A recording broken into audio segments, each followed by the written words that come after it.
नमस्कार, बहुत बहुत स्वागत है आपका। आप देख रहे हैं न्यूज़ 18 का डिजिटल प्लेटफॉर्म। मैं हूं आपके साथ ऋतु ज्ञानवानी। क्या कोई उस इंसान की जान का दुश्मन बन सकता है जिसके साथ वो 7 फेरे लेने का सपना देख रहा हो?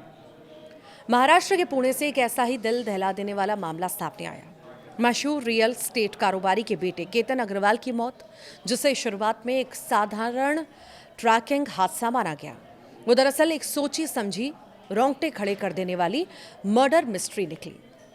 इस खौफनाक साजिश को अंजाम दिया केतन की अपनी ही मंगेतर सिया गोयल और उसके कथित बॉयफ्रेंड चेतन चौधरी ने।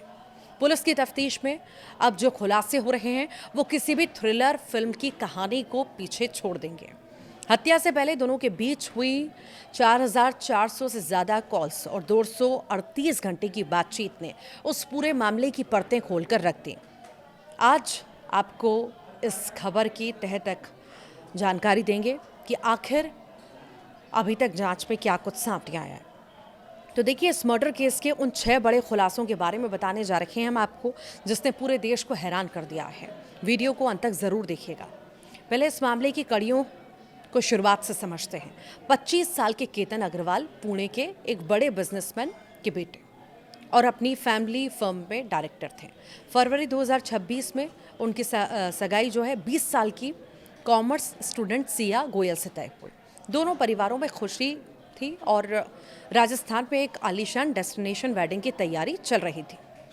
लेकिन किसी को नहीं पता था सिया इस शादी से खुश नहीं थी, क्योंकि वो गुपचुप तरीके से 22 साल के चेतन चौधरी से प्यार करती थी। समाज और परिवार के दबाव में सगाई हो गई, लेकिन सिया और चेतन ने मिलकर केतन को अपने रास्ते से हमेशा के लिए हटाने का एक बेहद खतरनाक प्लान बनाया।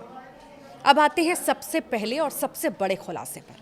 पुलिस जांच में जो सबसे पुख्ता सबूत हाथ लगा वो है कॉल डेटा रिकॉर्ड। रिपोर्ट के मुताबिक पिछले 6 महीनों में आरोपी सिया और उसके बॉयफ्रेंड चेतन के बीच 4,400 से ज़्यादा बार फोन पर बातचीत हुई थी। अगर कुल समय की बात करें तो दोनों ने करीब 238 घंटे फ़ोन पर बात की। पुलिस का साफ कहना है इन्हीं हज़ारों कॉल्स और घंटों जो लंबी बातचीत चली, इसी के दौरान केतन की हत्या की पूरी स्क्रिप्ट लिखी गई। वे लगातार एक दूसरे के संपर्क में थे, हर छोटे बड़े कदम की प्लानिंग कर रहे थे। खुलासा नंबर 2 बेहद चौंकाने वाला है। पुलिस की पूछताछ में सामने आया कि इस पूरी हत्या की अंतिम योजना यानी कि फाइनल ब्लूप्रिंट सिया के जन्मदिन पर तैयार की गई थी। सिया के बर्थडे के मौके पर उसकी मुलाकात चेतन से हुई। इसी दौरान दोनों ने यह तय किया कि शादी की तारीखें नज़दीक आ रही हैं और इसीलिए अब और देरी नहीं की जा सकती। उन्होंने तय किया कि केतन को किसी ऐसी सुनसान या ऊंचाई वाली जगह पर ले जाया जाए जहां से उसे गिराकर मौत के घाट उतार दिया जा सके और दुनिया के सामने इसे महज एक हादसा साबित किया जा सके। तीसरा खुलासा, साजिश कितनी गहरी थी। दरअसल केतन और सिया का इंडोनेशिया के बाली में एक प्री वेडिंग फोटोशूट प्लान था। इसके लिए केतन, उसकी बहन सिया और उसका भाई 6 जून की रात को मुंबई एयरपोर्ट के लिए निकले थे। लेकिन सिया इस ट्रिप पर नहीं जाना चाहती थी, क्योंकि वहाँ हत्या करना मुमकिन नहीं था। रास्ते में जब वे एक फूड मॉल पर रुके तो सिया ने चालाकी से केतन का पासपोर्ट चुरा लिया और उसे वहीं डंप कर दिया। पासपोर्ट गायब होने की वजह से पूरी ट्रिप कैंसिल हो गई। सिया का पासपोर्ट ट्रिक कामयाब रहा ताकि वो केतन को अपने चुने हुए डेस्टिनेशन पर ले जा सके। चौथा खुलासा तकनीक और आरोपियों की शातिर सोच से जुड़ा है। जब पुलिस ने सिया के मोबाइल फोन की गूगल सर्च हिस्ट्री खंगाली तो अधिकारियों की भी होश उड़ गए। सिया और चेतन ने हत्या से पहले इंटरनेट पर सर्च किया था, how to make a murder look like a tracking accident, यानी किसी मर्डर को ट्रैकिंग के दौरान हुआ हादसा कैसे दिखाएं। उन्होंने बाकायदा रिसर्च की थी और किस फोर्ट या पहाड़ी पर सुरक्षा कम होती है, कहाँ खाई सबसे गहरी है और कैसे पुलिस को गुमराह किया जा सकता है। इसी रिसर्च के बाद उन्होंने पुणे के पास स्थित लोहागढ़ फोर्ट को चुना। पांचवा खुलासा, उस खौफनाक दिन यानी 18 जून का। सिया केतन को ट्रैकिंग के बहाने लोहागढ़ फोर्ट लेकर पहुंची, लेकिन वे वहां अकेले नहीं थे। उनका पीछा कर रहा था एक हुडी मैन, जो कोई और नहीं बल्कि सिया का बॉयफ्रेंड चेतन चौधरी था।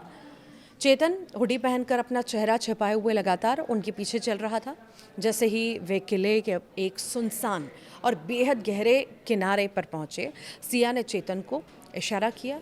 इसके बाद दोनों ने मिलकर केतन को 400 फीट गहरी खाई में धक्का दे दिया, जिससे मौके पर ही केतन की मौत हो गई। छठा और आखिरी खुलासा इस मामले के पकड़े जाने और उसके बाद के ड्रामे को लेकर है। शुरुआत में केतन के परिवार को सिया पर बिल्कुल शक नहीं था। वे उसे अपनी बेटी की तरह मान रहे थे। लेकिन केतन के अंतिम संस्कार के 4 दिन बाद जब सिया उनके घर पहुंची तो केतन की बहन से बातचीत के दौरान उसने अपने बयानों को बार बार बदला। उसके बयानों में विरोधाभास देखकर बहन को शक हुआ और उसने पुलिस को सूचित किया, जिसके बाद सीसीटीवी और कॉल रिकॉर्ड्स खंगाले गए और उसके बाद सच सामने आया। दिलचस्प बात यह है कि जिस इश्क के लिए उन्होंने इतनी बड़ी हत्या को अंजाम दिया, आज पुलिस कस्टडी में। वही सिया और चेतन एक दूसरे पर दोष मढ़ रहे हैं। सिया कह रही है प्लान चेतन का था, जबकि चेतन और उसका परिवार कह रहा है सिया ने उसे फंसाया। तो दोस्तों, ये थी पुणे के केतन अग्रवाल मर्डर केस की वो खौफनाक सच्चाई जिसने सगाई जैसे पवित्र रिश्ते को दागदार कर दिया। फिलहाल दोनों आरोपी पुलिस के रिमांड पर हैं। मामले की आगे की जांच भी जारी है। इस पूरी घटना और आरोपियों की इस शातिर सोच पर आपकी क्या राय है? आपको क्या लगता है ऐसे मामलों में कानून को और ज़्यादा सख्त होना चाहिए? अपनी राय कॉमेंट बॉक्स में ज़रूर रखिएगा।